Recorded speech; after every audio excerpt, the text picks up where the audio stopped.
Hello everyone. इस video में हम डिस्कस करेंगे बुक कीपिंग और अकाउंटिंग के बारे में। तो अब देखते हैं इसमें बुक कीपिंग क्या होती है। तो book keeping is a recording of financial transaction. अब फाइनेंशियल ट्रांजैक्शन का मतलब क्या है कि कोई भी ऐसा ट्रांजैक्शन यानी कि लेन देन जिसमें पैसे का लेन देन हुआ हो उसे हम बोलते हैं फाइनेंशियल ट्रांजैक्शन। तो बुक कीपिंग क्या है? बुक कीपिंग उस पैसे के लेन देन को रिकॉर्ड करता है। रिकॉर्ड करने का मतलब कहीं पर लिखना या कहीं पर एंट्री करना, जैसे आजकल हम लोग कंप्यूटर में एंट्री करते हैं। तो उस प्रोसेस को बोलते हैं बुक कीपिंग बोलते हैं। तो book keeping is the recording of financial transaction. अब बुक कीपिंग कौन करता है, किसका काम है? ये वो बुक कीपर का काम है, ठीक है, जो कि ये एंट्री का हिसाब किताब सारा रखता है। And who records the day to day financial transactions of a business. ठीक है, तो बुक कीपर का जॉब ये होता है कि उसे सारे जितने भी फाइनेंशियल ट्रांजैक्शन है, जो भी पैसे का लेन देन हुआ हो, वो हर दिन उस पैसे के लेन देन के बारे में बुक का रिकॉर्ड रखता है। ट्रांजैक्शंस किस तरह के हम लोग रिकॉर्ड रखते हैं? कोई भी परचेज़ हुआ हो, कोई भी चीज़ ख़रीदा गया हो, या कोई चीज़ सेल हुआ हो, या किसी चीज़ का रिसिप्ट हो कि जैसे आपके पास कोई बिल आया, कोई फ़ोन का बिल आया, तो कोई भी चीज़ जहाँ पर भी खर्चा हुआ हो, या कोई भी पेमेंट किया हो हमने, तो वो सारा कुछ उस ट्रांजैक्शन के अंदर आता है। और वो ट्रांजैक्शन या तो किसी आदमी ने किया होगा, और या हो सकता है किसी ऑर्गेनाइजेशन या कॉरपोरेशन के लिए किया होगा हमने, या उसको पैसे दिए होंगे। तो इन सारे ट्रांजैक्शन को हम लोग बुक कीपिंग में नोट करते हैं। तो book keeping is limited to recording transaction in journals और day books and then posting the amount into accounts in ledger. ठीक है, तो लेजर और ये सारी कुछ हम लोग डिटेल में बाद में पढ़ेंगे, बट अभी के लिए आप इतना समझ लो कि बुक कीपिंग हम क्या करते हैं, हम इसमें सिर्फ एंट्री करते हैं, और ये एंट्री तक है, और इस डेटा को हम लोग एनालाइज या उसको आगे कहीं प्रेजेंट नहीं करते हैं। तो बुक कीपिंग मेनली क्या है कि जो भी फाइनेंशियल ट्रांजैक्शन हो रहा है, उस फाइनेंशियल ट्रांजैक्शन को हम लोग रिकॉर्ड करते हैं एक जर्नल में। जर्नल मतलब कि कोई भी रिकॉर्ड कीपिंग बुक, उस पर, तो उस पर हम लोग एंट्री करते हैं। तो ये बुक कीपिंग में होता है। After the amounts are posted the book keeping has ended. तो एक बार हमने जब एंट्री कर दी बुक में या जर्नल में, तो वो बुक कीपिंग का प्रोसेस ख़त्म हो जाता है। बस बुक कीपिंग का प्रोसेस वहीं पर ख़त्म होता है। There are several standard methods of book keeping including single entry and double entry book keeping system. ठीक है, अगेन सिंगल एंट्री और double entry book keeping system, ये मैं अगले वीडियो में आपको डिटेल में एक्सप्लेन करूँगा कि क्या होता है। बट अभी के लिए आप इतना समझ लो, जो बुक कीपिंग होता है वो दो तरीके का होता है। एक होता है सिंगल एंट्री और दूसरा होता है double entry book keeping system. अब अकाउंटिंग क्या होता है? क्योंकि जनरली होता क्या है कि हम अकाउंटिंग और बुक कीपिंग को एक जैसा समझ लेते हैं, लेकिन अकाउंटिंग थोड़ा सा और बुक कीपिंग से एडवांस टर्म है, जो कि अकाउंटिंग थोड़ा सा और एक अलग लेवल पे है। तो इसको हम लोग देखते हैं क्या होता है accounting. Accounting is a process of recording, analysing, summarising and reporting of data of financial transactions of a business. तो बुक कीपिंग में हमने क्या देखा था कि बुक कीपिंग कहाँ पर ख़त्म होता है? जैसे ही हमने कोई भी फाइनेंशियल ट्रांजैक्शन का रिकॉर्ड एंट्री कर दिया जर्नल में, वहाँ पर वो प्रोसेस ख़त्म हो जाता है। लेकिन अकाउंटिंग में क्या होता है? अकाउंटिंग में प्रोसेस वहाँ पर रुकता नहीं है। अकाउंटिंग का मतलब ये है कि हम उस जो भी फाइनेंशियल ट्रांजैक्शन हुआ है उसे हम रिकॉर्ड तो कर रहे हैं, लेकिन उसके बाद का प्रोसेस हम क्या करते हैं, उस जो भी जितने भी खर्चे हुए हैं, हमारे जितने भी लेन देन हुए हैं, पैसे के लेन देन हुए हैं, उन सबको एनालाइज करते हैं हम कि कहाँ पर हमारा ज़्यादा खर्चा हो रहा है, कहाँ पर खर्च हम ज़्यादा कर रहे हैं, या कहाँ से हमें ज़्यादा प्रॉफिट या ज़्यादा पैसे आ रहे हैं। तो ये सारा एनालाइज हम करते हैं अकाउंटिंग में, और फिर ये एनालाइज करके हम उसको समराइज़ करते हैं। करना मतलब कि उन सारे पॉइंट्स को हम नोट डाउन करते हैं कि कहाँ से, किस ट्रांजैक्शन से हमें ज़्यादा फ़ायदा हो रहा है, या किस ट्रांजैक्शन में हमारा ज़्यादा पैसा लग रहा है, वो सारे को समराइज़ करते हैं। ठीक है, and reporting of data of financial transaction of A business. अभी रिपोर्टिंग ऑफ डेटा क्या होता है? रिपोर्टिंग ऑफ डेटा ये होता है कि हम जो भी एनालाइज कर रहे हैं, समराइज़ कर रहे हैं या रिकॉर्ड कर रहे हैं, उसको हम लोग किसी को रिपोर्ट भी करेंगे। रिपोर्ट करना जैसे कि फाइनेंशियल स्टेटमेंट्स इसके अंदर आते हैं। अब फाइनेंशियल स्टेटमेंट क्या होगा? आपने सुना होगा कि ऑडिट फर्म्स होते हैं जो कि आके ऑडिट करेंगे, कि आपको देखेंगे कि ये सारा कुछ एज़ पर गवर्नमेंट रूल्स है कि नहीं, या ये सारा कुछ एज़ पर हमने स्टैंडर्ड नॉर्म्स के हिसाब से रखा हुआ है कि नहीं, जितने भी अकाउंटिंग प्रोसेस हैं या जो भी हमने फाइनेंशियल ट्रांजैक्शन रिकॉर्ड किए हैं वो एज़ पर स्टैंडर्ड नॉर्म्स हैं कि नहीं, एज़ पर स्टैंडर्ड प्रोसीजर हमने रखा हुआ है कि नहीं। तो ये हम बोलते हैं reporting of data financial transaction of a business. और फिर जब वो ऑडिट फर्म उसे बोल देगी कि हाँ ये सारा कुछ ठीक है, तो हम उसे गवर्नमेंट को रिपोर्ट करते हैं। तो ये प्रोसेस अकाउंटिंग का जैसे हमने देखा, बुक कीपिंग एक पार्ट है आप बोल सकते हैं अकाउंटिंग का, जो कि रिकॉर्डिंग वाला पार्ट जो है वो बुक कीपिंग है अकाउंटिंग का। उसके बाद का process analysing, summarising and reporting of data वो अकाउंटिंग के अंदर आता है। ठीक है। तो accounting helps determine the financial position of a firm to the investors and stake holders. अब इसका क्या मतलब हुआ?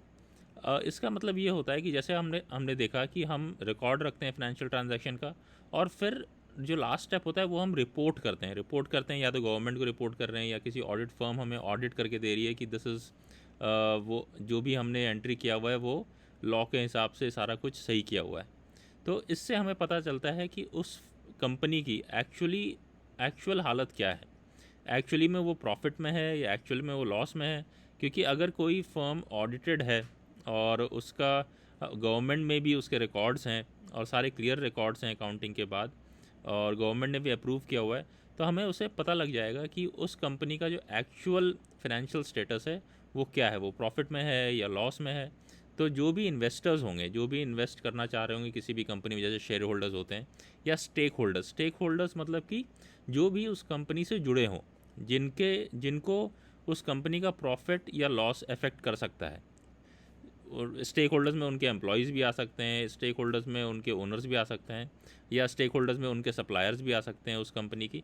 तो कोई भी ऐसा ऑर्गेनाइजेशन या ऐसा आदमी जिसको उस कंपनी के प्रॉफिट या लॉस से कोई फ़र्क पड़े, उसे हम बोलते हैं स्टेक होल्डर्स।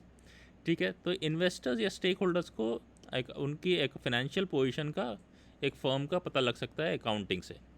तो अकाउंटिंग में जैसा मैं एग्जांपल दूं, जैसे हम मान लो कोई कंपनी बोलती है कि हमारा प्रॉफिट है 1 करोड़ रुपीज़ का हमारा प्रॉफिट है, लेकिन कोई भी स्टेक होल्डर या इन्वेस्टर, अगर मैं सपोज़ मैं इन्वेस्ट करना चाह रहा हूँ इस कंपनी में, तो मुझे कैसे पता लगेगा कि एक्चुअली में उस कंपनी का 1 करोड़ रुपए का प्रॉफिट है या वो उसकी फाइनेंशियल कंडीशन क्या है। तो मुझे उनका फाइनेंशियल स्टेटमेंट जो कि अकाउंटिंग में उन्होंने रिपोर्ट किया होगा वो देखने से पता लग जाएगा कि वो कंपनी एक्चुअली में प्रॉफिटेबल है, या हो सकता है कि वो प्रॉफिट तो दिखा रही हो 1 करोड़ रुपए का, लेकिन उनमें डेप्ट हो सकता है 10 करोड़ रुपीज़ का डेप्ट हो ऑलरेडी, जो कि मुझे अकाउंटिंग स्टेटमेंट से ही पता लग सकता है कि कितने डेप्ट और कितने क्रेडिट हैं उनके अकाउंटिंग स्टेटमेंट में। तो ये एक बहुत ही इंपॉर्टेंट पॉइंट है अकाउंटिंग का, कि किसी भी फर्म का फाइनेंशियल पोजीशन अकाउंटिंग से पता लग सकता है हमें। फिर क्या है, it helps a business in the short and long term decision making and also conveys the credibility of a company to the market. ठीक है। तो कोई भी डिसीजन जो होती है किसी कंपनी में शॉर्ट या लॉन्ग टर्म, उसमें भी ये काफ़ी हेल्प करता है अकाउंटिंग। क्योंकि अगर अकाउंटिंग के स्टेटमेंट्स अगर हम देख लें, या कोई भी जो टॉप लेवल मैनेजमेंट में अगर वो देख कर डिसाइड करना चाहे, जैसे कि हमने बताया कि हम एनालाइज भी करते हैं रिजल्ट्स को, कि कहाँ से हमारा पैसा आ रहा है, कहाँ पर हम लगा रहे हैं, कहाँ से कितना फ़ायदा हो रहा है, तो हम डिसीजन ले सकते हैं। जो टॉप लेवल मैनेजमेंट है वो डिसीजन ले सकती है कि शॉर्ट टर्म में हमें क्या करना चाहिए और लॉन्ग टर्म में हमें क्या करना चाहिए कि और प्रॉफिटेबल हम कर सकें। या कोई अगर बिज़नेस लॉस में है तो उसको लॉन्ग टर्म में हम क्या डिसीजन लें जिससे कि वो प्रॉफिटेबल बन सके। और अकाउंटिंग एक किसी भी कंपनी की क्रेडिबिलिटी बताती है। क्रेडिबिलिटी मतलब कि आप उस कंपनी के जो भी वो बोल रहे हैं उस पर कितना भरोसा कर सकते हैं। अगर वो कंपनी बोल रही है कि मेरा प्रॉफिट में है कंपनी, तो आप कितना भरोसा कर सकते हैं उस कंपनी के स्टेटमेंट में, वो सारा कुछ अकाउंटिंग से ही आप पता लगा सकते हैं। अब the purpose of accounting is to provide a clear view of financial statement to its users which includes investors, creditors, employees and government. तो जो अकाउंटिंग का मेन पर्पस ये है कि सबको एक क्लियर पिक्चर जाना चाहिए कि भाई हमारा फाइनेंशियल स्टेटमेंट क्या है या फाइनेंशियल स्टेटस क्या है किसी भी कंपनी का, उसके यूज़र्स के लिए, उसके इन्वेस्टर्स के लिए, क्रेडिटर्स मतलब जो पैसे लगा रहे हैं या पैसे लिए हुए हैं जिनसे, एम्प्लॉयज़ के लिए और गवर्नमेंट के लिए। तो ये सारे आप बोल सकते हो कि ये स्टेक होल्डर्स हैं। ये जितने भी लिखे हुए हैं यहाँ पर वो सारे स्टेक होल्डर्स हुए। तो इनको एक क्लियर पिक्चर देने के लिए अकाउंटिंग बहुत ही इंपॉर्टेंट है। तो इसका मेन पर्पस ये होता है। तो जैसा कि हमने ऑलरेडी डिस्कस कर लिया, तो बुक कीपिंग में हम क्या करते हैं, रिकॉर्डिंग, क्लासीफाइंग, आइडेंटिफाइंग, ये 3 स्टेप करते हैं। तो बुक कीपिंग में हम सिर्फ रिकॉर्ड करते हैं, क्लासीफाई करते हैं कि इसको किस इसमें डालें अकाउंट में, और आइडेंटिफाई करते हैं कि कहाँ पर खर्चा हुआ है। अकाउंटिंग में हम क्या करते हैं, उसको समराइज़ करते हैं और कम्युनिकेट करते हैं, जिसको कि जैसा कि मैंने बताया हम रिपोर्ट करते हैं उस अकाउंटिंग स्टेटमेंट को। तो ये एक समरी है जो आपको हेल्प कर सकता है और अच्छे से समझने में बुक कीपिंग और अकाउंटिंग में। तो बुक कीपिंग क्या है, book keeping deals with identifying and recording financial transactions only. मतलब कि बुक कीपिंग में सिर्फ हम वो पैसे का लेन देन ही हम एंटर करेंगे और कुछ नहीं। Accounting refers to the process of summarising, interpreting and communicating the financial data of an organisation. Accounting का मतलब क्या है कि हम जैसे समराइज़ करते हैं उसको, उसका मतलब निकालते हैं कि इसका क्या मतलब हुआ, इस खर्चे का क्या मतलब हो रहा है, उससे कोई फ़ायदा हो रहा है नहीं हो रहा है, और फिर हम इसको कम्युनिकेट करते हैं, मतलब हम रिपोर्ट करते हैं इस फाइनेंशियल डेटा जो ऑर्गेनाइजेशन का है। It is a primary stage. Book keeping जैसे कि वो पहले हम सबसे पहले रिकॉर्डिंग करते हैं, तो इसलिए प्राइमरी स्टेज है, मतलब फर्स्ट स्टेप है। It is a secondary stage, it begins where book keeping ends. तो जैसा कि हमने बताया कि जहाँ पर बुक कीपिंग एंड होता है उसके बाद हमारा अकाउंटिंग का स्टेप शुरू होता है, क्योंकि हम इसको उसी डेटा को एनालाइज करते हैं और रिपोर्ट करते हैं। Financial statements are not prepared in the case of book keeping. मतलब कि कोई हम फाइनेंशियल स्टेटमेंट्स नहीं प्रिपेयर करते हैं इसमें बुक कीपिंग में। फाइनेंशियल स्टेटमेंट्स वो होते हैं जो कि ऑडिटेड स्टेटमेंट्स होते हैं, जो कि एक गवर्नमेंट को हम ऑडिटेड स्टेटमेंट देते हैं, तो वो नहीं होता है बुक कीपिंग में। और अकाउंटिंग क्या है, financial statements are part of accounting process, मतलब कि हम जितने भी फाइनेंशियल ट्रांजेक्शन उसको रिपोर्ट करते हैं, एंड वो सारे ऑडिटेड होते हैं। No analysis is required in book keeping. Book keeping में हम कोई एनालिसिस नहीं करते हैं फाइनेंशियल डेटा का। Accounting analyses the data and creates insights for the business. Accounting में हमने जैसे पढ़ा कि ये एनालाइज करते हैं हम डेटा को।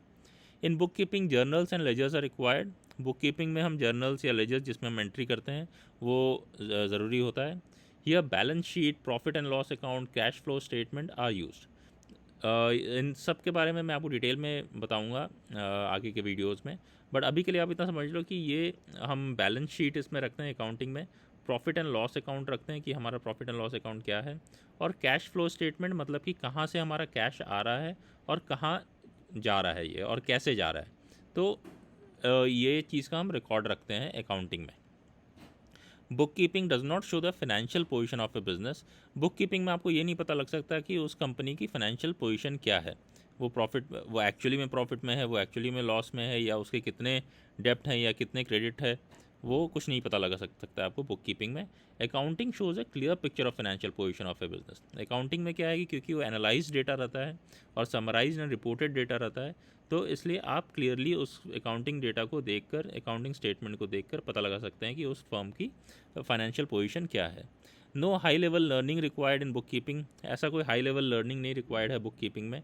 कोई भी जो बुक कीपर है वो नोट कर सकता है कि भाई इस अकाउंट में हमने इतना पैसा खर्च किया और इस अकाउंट में इतना खर्च किया, और वो हम आगे देखेंगे कि कैसे जर्नल एंट्री होती है।